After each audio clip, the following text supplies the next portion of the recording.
5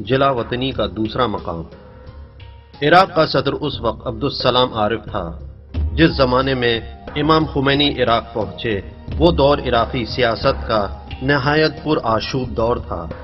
عراقی تاریخ ایک نئے موڑ سے گزر رہی تھی اور ایک نئے عہد کا آغاز اس وقت ہوا جب 1958 میں شاہ فیصل ثانی کا تختہ پلٹ گیا اور اس طرح عراق میں بادشاہی نظام کا خاتمہ ہو گیا۔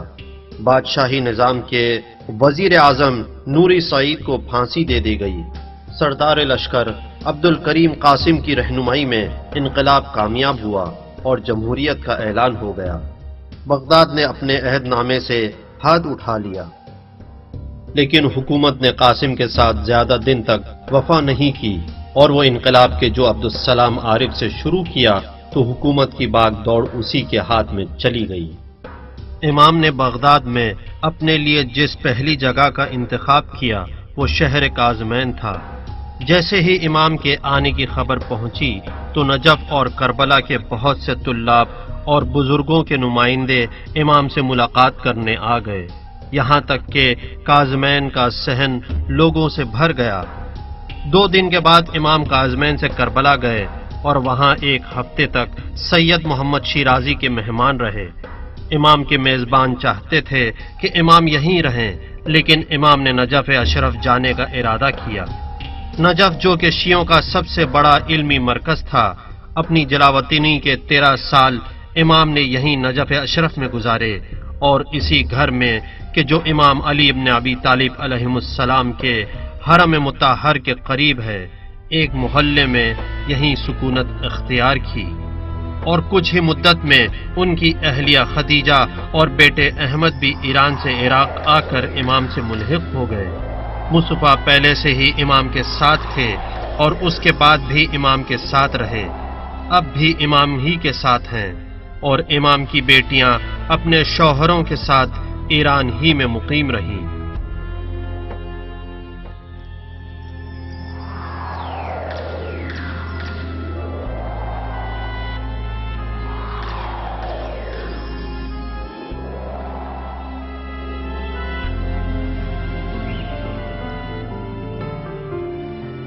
اس وقت کی سلامتی کونسل جو کہ منوچہر اقبال کے زمانے میں تھی، اس نتیجے پر پہنچی کہ امام کو جلا وطن کر دیا جائے۔ اس کے 2 فائدے تھے، ایک یہ کہ امام کے جتنے بھی مقلدین ہیں، ان کے جو چاہنے والے ہیں، ان کے درمیان یہ مشہور ہو جائے گا کہ امام حوض علمیہ نجف روضہ حضرت امیر المومنین علیہ السلام کے جوار میں عبادت و زیارت اور تحصیل علم دین میں مشغول ہو گئے ہیں۔ اور دوسرے یہ کہ نجف کا حوضہ چونکہ ایران سے کافی دوری اور فاصلے پر ہے اور حکومت عراق و ایران کے مابین حساسیت کے مد نظر یہ بھی کہا جا سکتا ہے کہ وہاں سیاست سے کوئی سروکار نہیں۔ نجف کو منتخب کرنے کی وجہ یہ تھی کہ وہ لوگ یہ سوچ رہے تھے کہ نجف میں بزرگ علماء و مراجع کی موجودگی اور حوضہ علمیہ کی تاریخی حیثیت اور امام کا حوضہ نجف کے مسائل کے بارے میں ناآشنا ہونا، ان سب کی وجہ سے وہاں پر امام کی شخصیت کم ہو جائے گی اور امام گمنام ہو جائے گا۔ لیکن نجف میں اپنے قیام کے 40 دن کے بعد امام نے شیخ انصاری کی مسجد میں اپنا ایک حوض علمیہ کھولا، جس میں درس فقہ کی شروعات کی اور 4 سال کے بعد حکومت اسلامی کے سلسلے میں گفتگو شروع کی، اور اس کے بعد یہی مطالب ایران کی اسلامی حکومت کی بنیاد بنی۔ مذهب اسلام غیر از مذهب مسیحیت است. شما اطلاعی از مذهب اسلام ندارید که مذهب اسلام مذهب خشک مربوط به فقط ربط بین بنده و خدا نیست. اسلام یک مذهب سیاسی است که سیاستش با احکام دیگرش با عباداتش مخلوط به هم است و همونطوری که حکومت ها ابعاد سیاسی دارند اسلام هم دارد.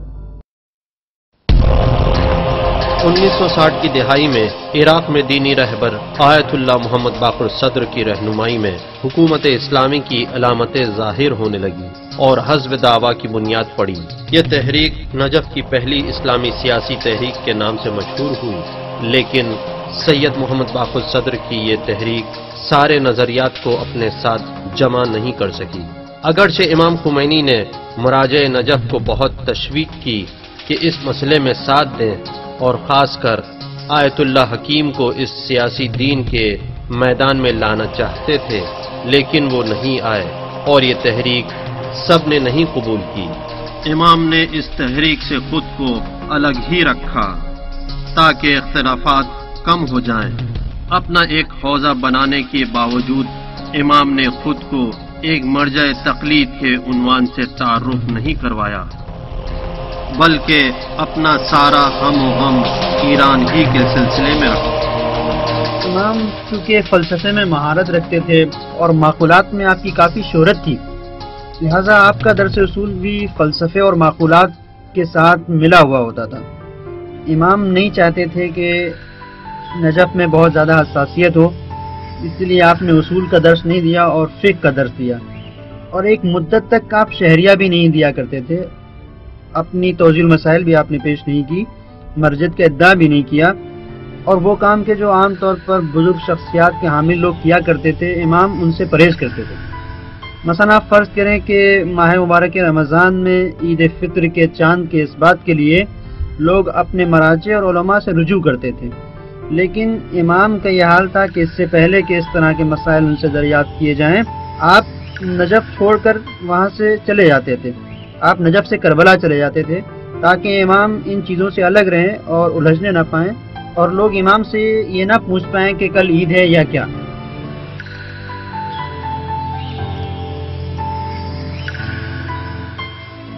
امام کی فقہی اور اصولی مہارت اور قابلیت نے ہندوستان، پاکستان، ایران، افغان اور خلیج فارس کے ممالک کے طلاب کو امام کے گرد جمع کیا۔ اس وقت کے مراجعین مرحوم آیت اللہ حکیم اور آیت اللہ شہرالدین، آیت اللہ خور رحمۃ اللہ علیہم تھے۔ طلاب ان بزرگوں کے درس میں جاتے تھے، لیکن جب طلاب نے دیکھا کہ امام ان مطالب کو نئے انداز سے اور زیادہ مہارت کے ساتھ بیان کرتے ہیں، امام کے درس کے مطالب نئے ہونے کے ساتھ ساتھ بہت ہی گہرے ہوتے تھے کہ جسے اس وقت کے دوسرے بزرگ علماء اس انداز میں بیان نہیں کرتے تھے۔ نجف کے طلاب ہمیشہ خدا کے شکر گزار تھے کہ خدا نے انہیں یہ نعمت عطا کی تھی تاکہ زیادہ سے زیادہ ان کے وجود مبارک سے استفادہ کرے۔ نجف میں 13 سال کے قیام کے دوران بھی امام وقت کی پابندی میں مشہور تھے، باوجود اس کے کہ اس وقت ان کی عمر 73 سال تھی۔ اپنے تنظیم کیے ہوئے اوقات پر سختی سے عمل کے پابند تھے۔ ان کی مصروفیات کی شروعات صبح 4 بجے سے ہوتی تھی۔ بیدار ہونے کے بعد نماز شب اور قرأت قرآن میں مشغول ہو جاتے تھے، یہاں تک کہ فجر کی نماز کا وقت ہو جاتا تھا۔ نماز فجر کے بعد دعائیں پڑھتے تھے 6 بجے صبح تک، پھر 15 منٹ سے آدھے گھنٹے تک سوتے اور طلوع آفتاب سے پہلے مسجد شیخ انصاری کے لیے نکل پڑتے تھے، اور 11:30 بجے سے گھر لوٹنے تک درس و تدریس میں مشغول رہتے تھے، اور پھر گھر میں تھوڑی دیر آرام کرتے اور اس کے بعد جو درس پڑھایا اسے منظم کرتے، اور پھر لوگوں سے ملاقات کرتے۔ ملاقات کے لیے ہر ایک کو 5 سے 10 منٹ کا وقت دیتے تھے۔ نماز ظہر مسجد شیخ انصاری یا مسجد ہندی میں جماعت کے ساتھ پڑھتے تھے، اور آپ نے زیادہ تر سیاسی خطبوں کو شیخ انصاری کی مسجد ہی میں دیا ہے۔ دوپہر 1 بجے کھانا کھانے گھر آتے۔ امام کا کھانا ایک طرح کا ہوتا تھا۔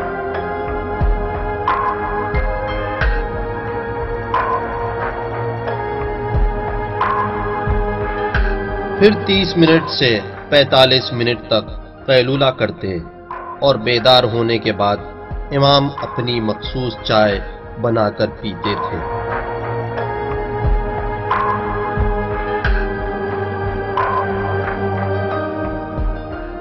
شام 4:15 بجے سے امام اپنی مصروفیات کا آغاز مطالعہ سے کرتے اور اسی دوران آدھا گھنٹہ اپنے صحن میں یا چھت پر ٹہلتے۔ غروب کے بعد مغرب کی نماز اپنے گھر کے صحن میں یا پھر مسجد آیت اللہ بروجردی کے صحن میں جماعت سے پڑھتے تھے۔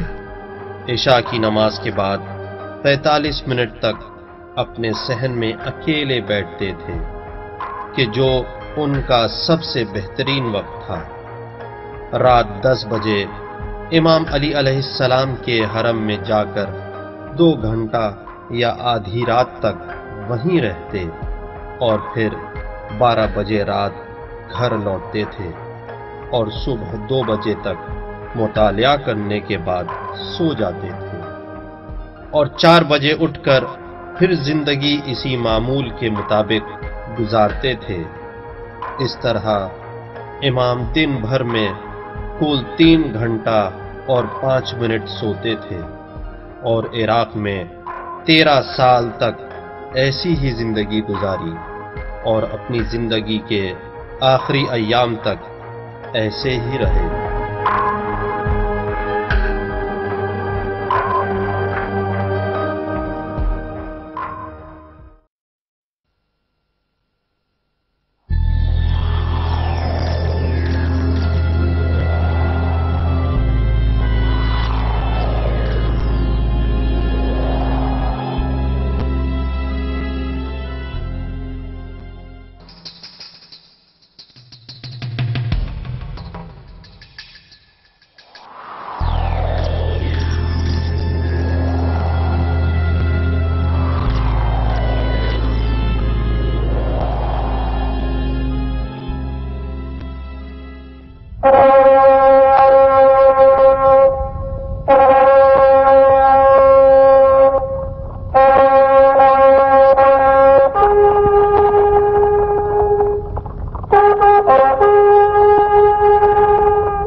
الهام بخش همه مردم روی زمین در ادامه راه آنان به سوی نیکبختی واقعی جامعه بشری باشد.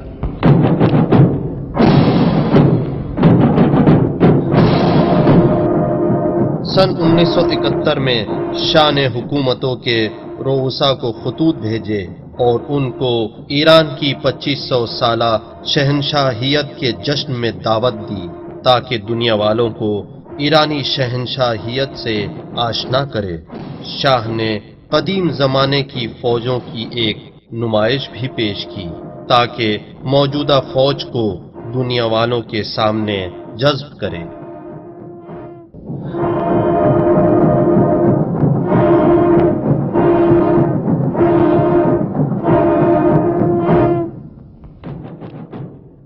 شاہ نے ان رؤسائے حکومت کا کافی گرم جوشی سے استقبال کیا کہ جنہوں نے اس کی دعوت کو قبول کیا۔ اس کے بعد تمام حاضرین تاریخ بشریت کی سب سے مہنگی دعوت کے منتظر تھے۔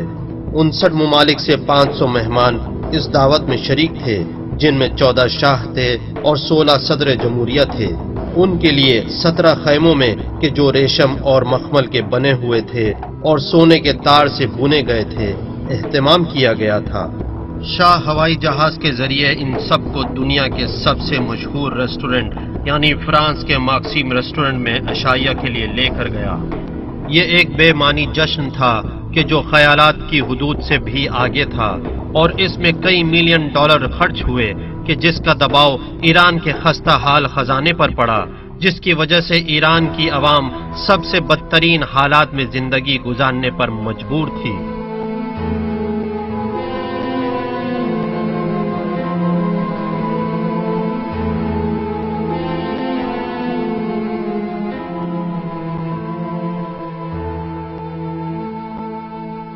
My only answer is that Who cares? They can say anything they want. My country is making close to 40% growth, constant price, while their country is in the red. So they can say whatever they want. I was wondering if you could explain the need for what most people call an absolute monarchy at this stage in Iran's development. Yes. The country has been used to have a monarch for 3,000 years. So it's not a pill that you are forcing in their mouth. They take it as a very normal thing. Everybody accepts it.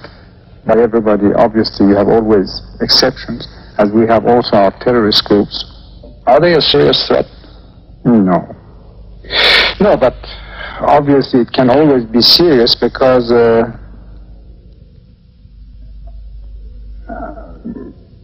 one bullet could find its mark.